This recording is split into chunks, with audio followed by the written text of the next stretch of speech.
We're approaching a roundabout. We're turning right, full for exit. The mirrors have been checked and the signal's on.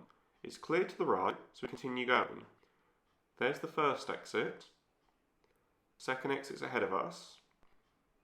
Third exit's into the college there, and here's the next exit. So mirrors and signal done, and we exit the roundabout, all going quite well. We're now approaching a parked vehicle. The parked vehicle's on our side of the road, so we need to give way to oncoming traffic.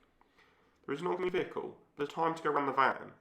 But they failed to give way to the oncoming vehicle here. This causes the oncoming vehicle to slow down and almost stop. This is given as a serious fault for meeting. Now, let's look back at that and see what the candidate should have done differently.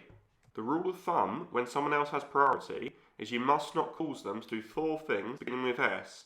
You must not cause them to slow, to stop, to swerve, or to swear. If you're causing to do any of those things, you've probably done the wrong thing. You should not have gone. In terms of a driving test, that may then become a serious fault and an immediate fail. Now, it was okay to go around a van, as the oncoming vehicle at the moment is still quite far. And when we went round the van, we did not cause the oncoming vehicle to slow. However, as we go round the parked van, we can see we're catching up very quickly to the oncoming vehicle. There's a clear gap on the left-hand side between the van and between the black parked vehicle. We need to pull in. The candidate considers pulling in, but then changes their mind and pulls back out, causing the oncoming vehicle to slow and almost stop. If the candidate would have pulled in before the black vehicle back there, they would have been given no driver faults. After the test, the candidate told me they didn't pull in as they thought the oncoming vehicle was giving way to them as they were slowing down. The reason the oncoming vehicle was slowing down is because the candidate wasn't pulling in, so they knew they were just going to pull straight through without giving way. If someone is giving way to you, you need to wait for them to slow more and almost stop, such as in this situation here. The candidate as well to pull over and then notice the oncoming vehicles are practically stopped, so that's fine to go through. And they do well in this situation here as well, to slow down and then consider the oncoming vehicle is basically stopped, so it's okay to go through. But if the oncoming vehicle's got priority and they're still moving at a reasonable speed, you need to stop and let them go.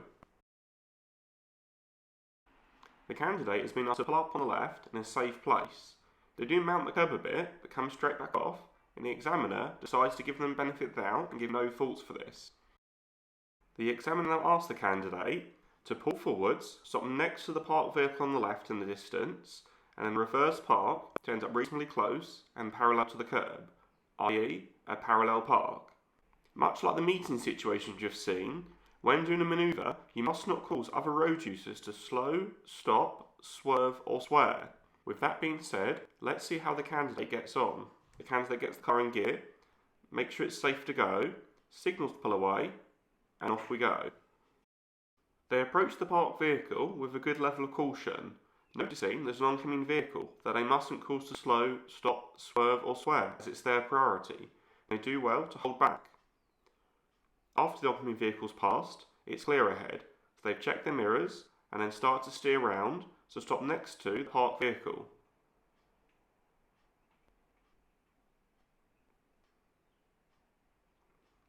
Position is nice and straight and a good distance from the parked vehicle, not too close, not too far. They've then selected reverse gear to warn other road users they're about to park.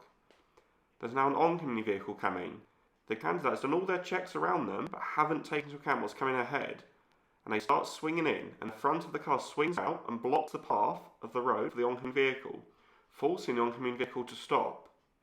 This is given as a serious fault for reverse park observations. Let's look back at that and see what the candidate needs to do differently. So we are now stopped next to the parked vehicle. And notice it's a very wide road, so vehicles should easily be able to go round us, and we need to let them go round us. So, looking at the distance, we can see an oncoming vehicle coming. We need to notice that early and stop now, before we swing in. If we stop now, the front of the car wouldn't swing out like it does here and block the path of them. If the candidate would have stopped while they were straight and let the oncoming vehicle go, they would have been given no faults. Or they would have stopped and then waited for the oncoming vehicle to stop and then continued. That would have been fine as well. But we mustn't force the oncoming vehicle to stop, as they have priority. Candidates now finished their parallel park, and the accuracy and control has gone very well. They are parked in a nice position. As they look to pull away, they're not checking their mirrors effectively, and there's a white vehicle coming up behind them, and they keep edging forward and stopping, edging forwards then stopping. And the vehicle behind has priority. We must not cause them to slow, stop, swerve or swear. The vehicle behind is forced to slow and stop as they're not sure what we're doing. The candidate just needs to stay stopped and let the white vehicle behind go round us as they have priority. The candidate said they got a bit confused here as the vehicle behind was very slow and hesitant, but they're a learner vehicle, probably quite a novice learner, so we need to give learner vehicles more time. Just hold back and give them extra time to make decisions to go round us as they do have priority when we're looking to pull away from the side of the road. The candidate has been asked to take the next road on the left. This all goes well. They've checked mirrors, signalled and slowed down well, being prepared to stop if there's something around the corner. Now at the end of the road we're turning right. Notice it's quite a busy road, so there could be quite high levels of traffic. It's also quite a fast moving road as it's a main road. So the candidate is checking both ways, seeing if it's safe to go.